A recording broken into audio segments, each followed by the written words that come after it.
Bonjour à tous, on se retrouve pour la deuxième partie de cette update lecture. Et on va commencer tout de suite avec un autre tome de fantasy. Et là c'est Truth Witch, je vais y arriver, de Suzanne Deynard, donc, qui n'est pas pour le moment traduit en français. C'est l'histoire principalement de deux jeunes femmes qui vivent dans un monde en fait où on a plusieurs catégories de sorcières qui ont plusieurs types de pouvoirs. On va pas avoir par exemple avoir les Wind Witch, ceux qui contrôlent le vent, les Truth Witch, c'est ceux qui savent déceler les mensonges en fait que peuvent proférer les gens. On a de Fire Witch, donc le feu, enfin voilà. Ils peuvent contrôler plusieurs éléments et du coup ont plusieurs types de pouvoirs. Et en fait des Truth Witch, il y en a il y en a eu très peu dans l'histoire de ce monde là.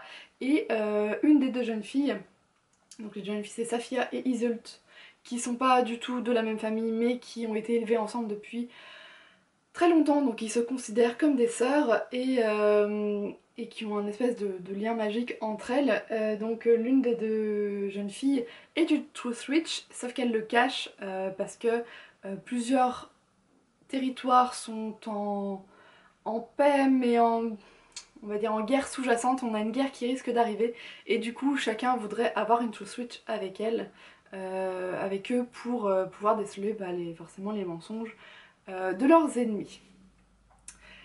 Voilà, donc on va suivre ces deux jeunes femmes qui vont un petit peu se retrouver au cœur de plusieurs péripéties qui vont les faire voyager dans différents territoires et qui vont surtout mettre un petit peu leur vie en danger.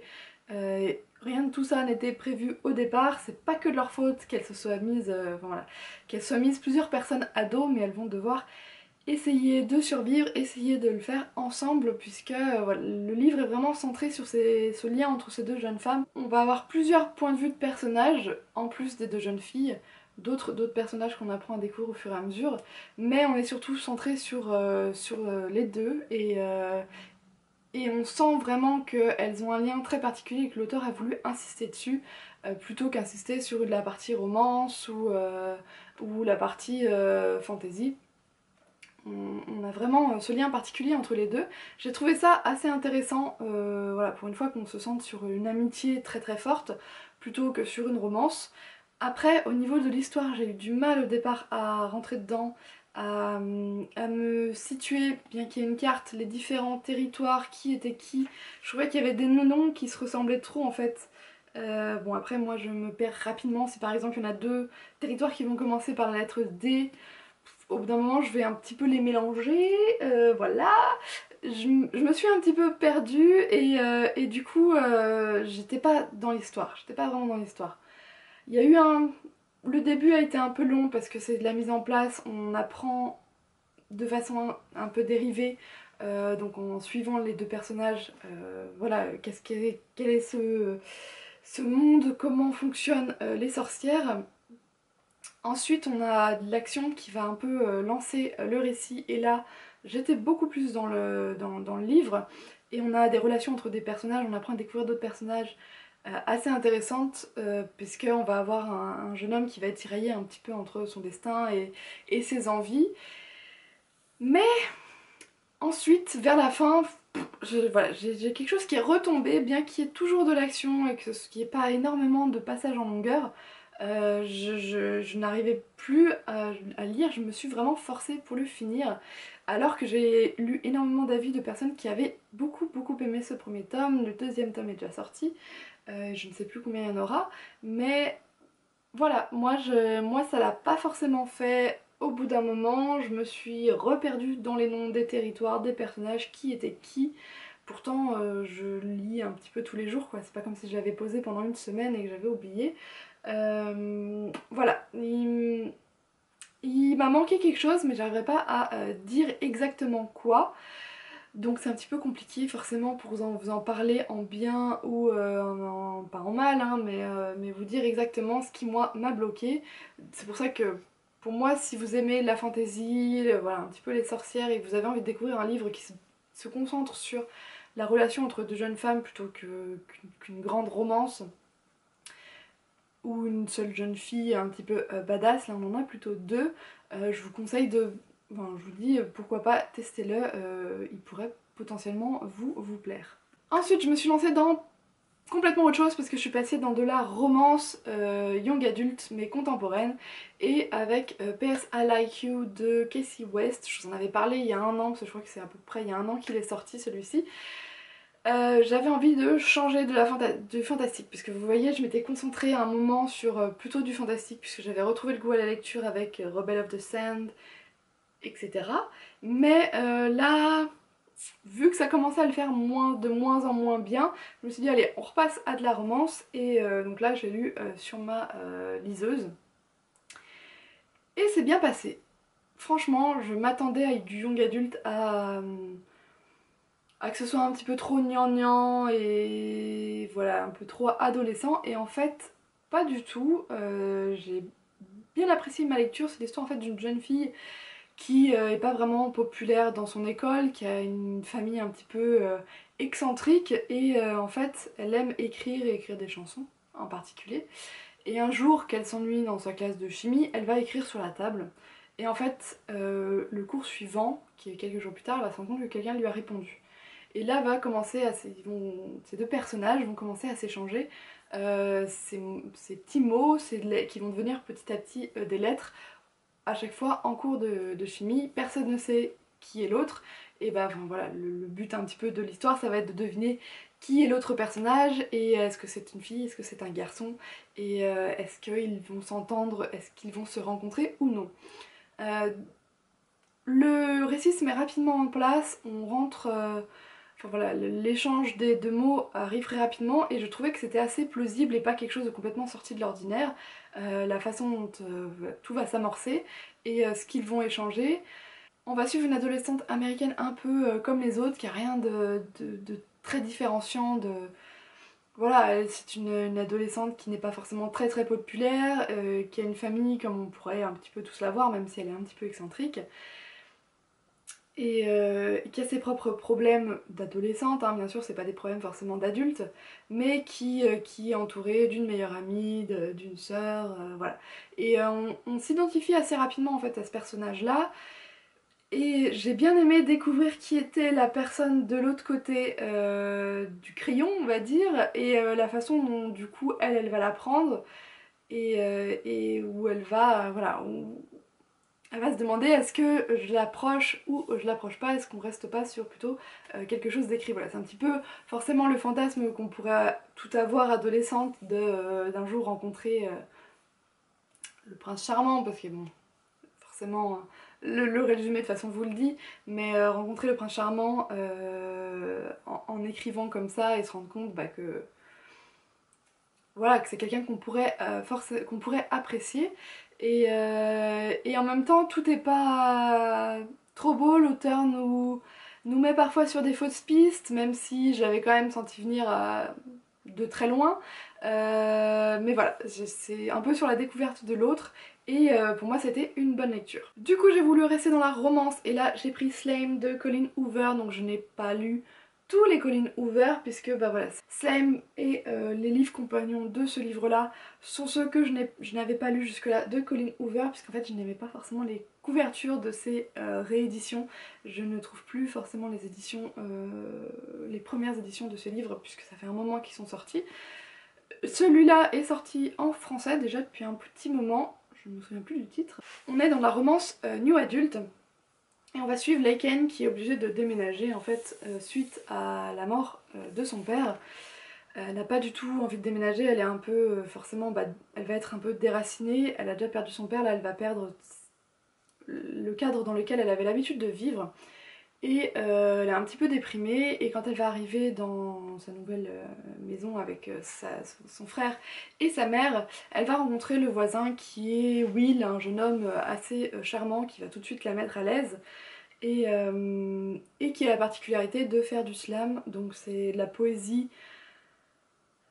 parlée et entre pas chanter mais c'est de la poésie qu'on va lire et interpréter, voilà, je cherche le mot, interpréter face à un public, et elle va forcément un petit peu tomber sous le charme, sauf que bah quelque chose une grosse chose même, va les empêcher d'être ensemble. Je vous dis pas ce que c'est, puisque comme dans tous les Colleen Hoover, on est un petit peu surpris au final quand, voilà, quand la bombe explose, on s'y attend à chaque fois pas du tout. En tout cas, moi, chacun de ces livres, ça a toujours été ça, je ne m'y attendais jamais. Et là, ça a été le cas. Alors au début, j'ai commencé le livre, j'avais un peu de mal parce que je trouvais que justement la romance allait trop vite et ils tombaient un petit peu trop sous le charme l'un de l'autre.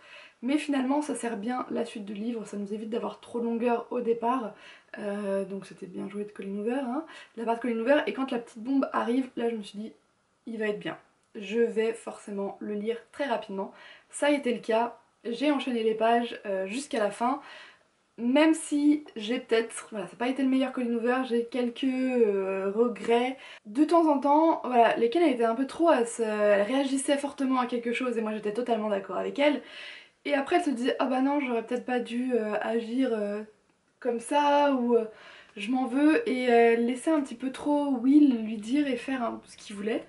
Même si bah, lui forcément il lutte aussi un petit peu de son côté contre certaines choses et que tout n'est pas rose pour lui non plus, mais voilà, j'aurais aimé des fois un peu plus de quand ils se font la gueule, ils se font la gueule un petit bon moment. Will de son côté aussi parfois bah il va succomber un peu trop facilement, même si heureusement les barrières sont toujours là et que à chaque fois bah, il va la repousser. Mais voilà, des fois j'aurais aimé un peu plus que ce soit un petit peu plus compliqué et qu'on les voit pas tant que ça ensemble tout le temps, qu'il y ait peut-être des grands laps de temps qui se passent avant qu'ils puissent bah, se revoir ou s'expliquer ou ces choses-là.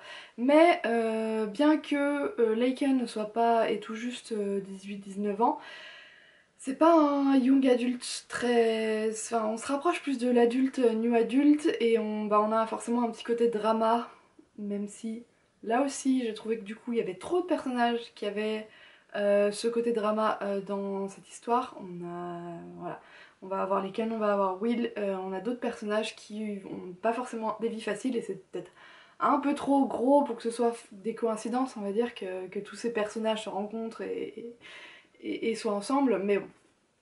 Sinon ça a quand même été une bonne lecture que j'ai lue très rapidement. La suite du coup pour le moment je ne l'ai pas acheté. Je pense que je la lirai peut-être plutôt sur ma liseuse parce que voilà, j'ai vraiment du mal avec ces couvertures totalement noires. C'est pareil pour Hopeless. Ouais, c'est comme ça, c'est Hopeless. C'était une couverture noire que j'avais eue, donc j'avais eu le livre comme ça et là aussi, ça n'a pas été bon pour mon meilleur Colleen Hoover, donc je pense que la couverture joue un petit peu quand même. Mais bon, quand même une bonne lecture que je vous recommande, surtout bah, qu'il est sorti en français. Et on termine avec ma dernière lecture que je viens tout juste de terminer, donc c'est un Casey Waste, The Distance Between Us. Là aussi je trouve que la couverture, enfin là cette fois je trouve que la couverture est jolie en plus, voilà, avec ses couleurs bah, ça fait penser un petit peu plus à printemps, été, ça donne envie de lire. C'est un young adulte romance contemporaine et cette fois on va suivre Cayman qui est une jeune fille qui vit avec seulement sa mère. Elles ont quelques problèmes financiers, sa mère donc possède une boutique de poupées, du coup bah forcément Cayman l'aide énormément à tenir la boutique puisqu'elle ne peut pas se payer un employé. Et un jour en fait elle va rencontrer, enfin il y a un jeune homme qui va se pointer à sa boutique, Xander, et bah, elle le voit tout de suite en fait à sa démarche, à sa façon de s'habiller que lui il a pas du tout de problème financier, que c'est plutôt un riche. Sauf que sa mère lui a toujours dit ne t'approche, enfin ne tombe jamais un petit peu sous le charme des personnes riches puisque bah, ton père était comme ça et il m'a laissé tomber au moment où il a su que j'étais enceinte parce que bah, il pouvait pas se permettre à cette époque-là d'être avec quelqu'un qui était d'une famille plutôt pauvre. Donc voilà, Cayman elle a été élevée dans cette, on va dire, cette mentalité-là où elle critiquait toujours les personnes riches et la façon dont, tous les clichés qu'on peut avoir autour, la façon dont ils se comportent. Et Xander, dans sa façon d'être, au départ, quand elle va le rencontrer, bah, il va pas lui donner tort. Au contraire, il va alimenter un petit peu toutes les critiques qu'elle peut avoir. Sauf que bah, elle va le revoir plusieurs fois et elle va découvrir que c'est pas seulement un gars riche comme elle en voit, comme elle pensait, les connaître et que finalement ils peuvent un peu plus s'entendre. Et va commencer une relation d'amitié qui va forcément un petit peu se transformer entre eux, un petit peu secrète parce que forcément elle ne veut pas en parler à sa mère. Donc on est sur, voilà, on n'a pas un scénario absolument transcendant qui change de tout ce qu'on peut voir ailleurs. Mais je me suis rapidement laissée prendre, il n'est pas très gros, on le lit assez rapidement et j'ai passé un bon moment en fait. J'ai pas trouvé que Cayman était trop adolescente à se plaindre tout le temps de sa condition, au contraire elle aide toujours sa mère et on voit qu'elle a fait énormément de sacrifices pour elle et que c'est pas toujours facile pour elle justement. Xander lui va nous faire un petit peu changer d'avis sur ce qu'on peut penser, ce qu'on aurait pu penser comme Cayman des personnes riches, un peu imbues d'elles-mêmes. Il va montrer d'autres facettes de lui-même, tout dans ce qui... Enfin, il y a quand même des incompréhensions entre les deux personnages de temps en temps et des situations forcément qui vont les éloigner ou les rapprocher. Et c'est ça que j'ai aimé, c'est que c'est pas non plus trop facile entre eux et que ça va pas très très rapidement. L'auteur nous tient un petit peu en haleine tout le long du roman. On va traiter voilà, de l'amitié, de la recherche un petit peu de soi dans ce livre et voilà, c'est une lecture tranquille, pas prise de tête, qui se lit facilement, qui permet de passer un bon moment sans, voilà, quand on cherche pas forcément quelque chose de très dramatique ou de très complexe. Ça se lit facilement. Donc c'est un livre que je vous recommande si vous aimez bien les romances contemporaines. Voilà, c'en est tout de mes lectures passées. Je n'ai pas encore pris de nouveaux livres puisque je viens de laisser celui-là, mais je pense que ce sera un autre Katie West que je vais lire juste après. Je ne sais pas quand je vous retrouverai en vidéo, je ne sais pas quand je vais poster cette vidéo, puisque là je suis dans ma dernière semaine de grossesse, donc ça peut arriver à n'importe quel moment. Et je n'ai pas encore monté ces vidéos là mais bon, elles arriveront à un moment ou à un autre. N'hésitez pas à me dire si vous avez déjà lu ces livres, ce que vous en avez pensé et sinon vos lectures en cours, n'hésitez pas à échanger entre vous. Si vous avez aimé cette vidéo, et c'est ce que j'espère, n'hésitez pas à mettre un petit pouce bleu ou à vous abonner si ce n'est pas déjà fait. Sur ce, je vais vous souhaiter de très bonnes lectures, une très bonne semaine, une très bonne journée et à très bientôt.